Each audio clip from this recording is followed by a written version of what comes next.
আসসালামু আলাইকুম। এখানে 5টা ফিজেল আছে, হলো 4টা মেয়ে একটা ছেলে। তো এরা 2 দিন ডিম দিয়েছে, 2 দিন ডিম দেওয়ার পরে আর ডিম না, ডিম দিচ্ছে, ওই যে ডিম তো ভেঙে ফেলছে, ওই যে নিচে দেখা যাচ্ছে।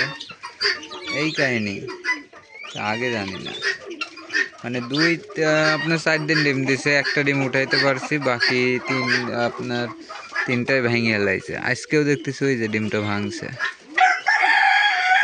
তো এটার কি করব, মরক আলাদা করব নাকি বুঝতেছি না। প্রতিদিন এরকম ডিম ভাঙতেছে, এটা তো খুব খারাপ।